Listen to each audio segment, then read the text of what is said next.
நான் உங்கள் ஆஸ்ட்ராலஜர் சந்தோஷ். இன்னைக்கு நம்ம கடன் தொல்லை எதனால உருவாகுது அப்படின்றத பத்தி சொல்ல போறேன். அதுல இருந்து வெளியில வர்றதுக்கு உண்டான ரெமெடிஸும் சொல்றேன். கேட்டுக்கோங்க. ஃபர்ஸ்ட், கடன் அப்படின்னா எந்த வீடு அப்படின்னா சிக்ஸ்த் ஹவுஸ், ஆறாவது வீடு கடனை குறிக்கிற வீடு. ஸோ இந்த ஆறாவது அதிபதி ரொம்ப வலுவா இருந்தா ஒருத்தருக்கு கடன் இருக்கும்.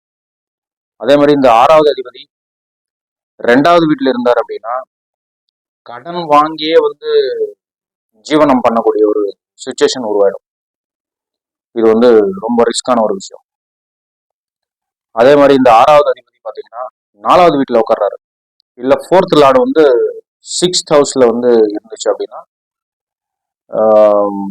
என்ன நடக்கும்னா கடன் வாங்கி சொத்து சேர்க்கறதுக்கு உண்டான யோகம் உருவாக்கும். கடன் அடையுமா அப்படின்னா அது அடையிறது ரொம்ப கஷ்டமா தான் இருக்கும், தாமதமா அடையும்.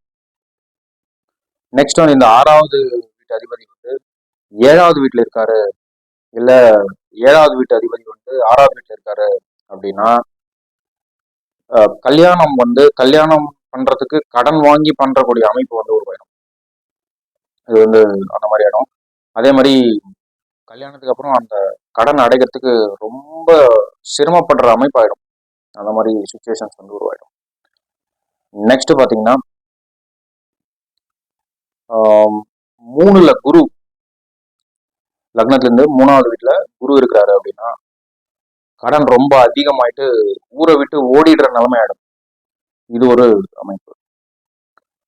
நெக்ஸ்ட் கடன் யாருக்கு இருக்காது அப்படின்னா 6வது வீட்டு அதிபதி 5வது வீட்டுல இருந்தாரு அப்படின்னா அவங்களுக்கு கடன் இருந்தாலும் உடனே அடைஞ்சிடும். ஏன் அப்படின்னா 5th ஹவுஸ் 6th ஹவுஸுக்கு 12th வருது இல்லைங்களா? ஸோ 12th அப்படின்னும் போது அது லாஸை குறிக்கும். ஸோ கடனே காணாம போயிடும் அப்படின்னு எடுத்துக்கலாம். எந்த லக்னமா இருந்தாலும் சரி, 6th லார்டு 5th ஹவுஸ்ல இருந்துச்சுனாலும், இல்ல 5th லார்டு 6th ஹவுஸ்ல போயிட்டு உட்காந்துருச்சு அப்படின்னாலும் கடன் தொல்லை இருக்காது. அப்படியே கடன் வாங்கினீங்க அப்படின்னாலும் ஈஸியா அடைஞ்சிடுற சுச்சுவேஷன் உருவாயிடும். அதே மாதிரி யாருக்கு புதன் தசை நடக்குதோ அவங்க அந்த தசை ஃபுல்லா கடன் அதிகமா இருக்கக்கூடிய சுச்சுவேஷன் உருவாயிடும். ஃபுல்லா இஎம்ஐ கட்டுவாங்க, ஏதாவது லோன் ரீபேமெண்ட் பண்ணுவாங்க, அந்த மாதிரி சுச்சுவேஷன் உருவாயிடும் புதன் தசை. இதுக்கு என்ன காரணம் அப்படின்னா காலபுருஷ தத்துவப்படி புதன் 6வது அதிபதி.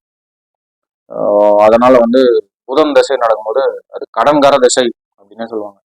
அந்த திசை ஃபுல்லா கடன் இருக்கும் அப்படின்னு சொல்லிடலாம். ஸோ இந்த மாதிரி அமைப்புகள் இருந்தா கடன் இருக்கும். இதுல இருந்து எப்படி வெளியில வர்றது அப்படின்னா தந்திரத்தை யூஸ் பண்ணி நம்ம இதுல இருந்து வெளியில வந்துடலாம். இப்போ வீக் டேஸ்ல 7 days இருக்கு இல்லைங்களா? இந்த 7 daysல குளிகன் அப்படின்னு வரும். உங்க கேலண்டர் எடுத்து பாருங்க, ஒரு காலம் வரும் 1.5 hour குளிகன் அப்படின்னு ஒன்று வரும். சண்டே 3 to 4:30 அந்த டைம்ல வரும்.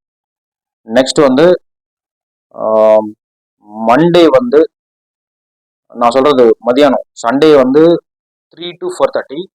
நெக்ஸ்ட் மண்டே ரிவர்ஸ், அதுல இருந்து ஒரு 1.5 hour பிஃபோர் 3 o'clock. அது எந்த டைம் அப்படின்னா 1:30 to 3. Next Tuesday 12 to 1:30. Next Wednesday 10:30 to 12. Okay. Next Thursday 9 to 10:30. Next Friday 7:30 to 9. Next Saturday 6 to 7:30. இந்த நேரம் குறிச்சுக்கோங்க. உங்க ஜாதகத்துல எந்த கிரகத்தால உங்களுக்கு கடன் இருக்கு அப்படின்னு பாத்துக்கோங்க. ஃபார் எக்ஸாம்பிள், புதனால உங்களுக்கு கடன் ஏற்பட்டிருக்கு அப்படின்னா புதன்கிழமை வரக்கூடிய குளிகன் நேரத்துல ஒரு சின்ன தொகையை பேமெண்ட் பண்ணுங்க. அதுல இருந்து நீங்க ஈஸியா வெளியில வரக்கூடிய சுச்சுவேஷன் உருவாயிடும். இது ஒண்ணு. அதே மாதிரி காலபைரவர் அப்படின்னு ஒரு தெய்வம் இருக்கும் சிவன் கோயில்ல. அவர் வந்து நீங்க கும்பிட்டீங்க அப்படின்னா கடன் தொல்லையிலிருந்து மீண்டு வந்து விடலாம். இதுதான் வந்து விஷயம் நண்பர்களே. ரொம்ப ரொம்ப நன்றி. ஏதாவது டவுட் இருந்தா கமெண்ட் பண்ணுங்க, நான் உங்க டவுட்டை வந்து கிளியர் பண்றேன். வணக்கம். குருவே சரணம்.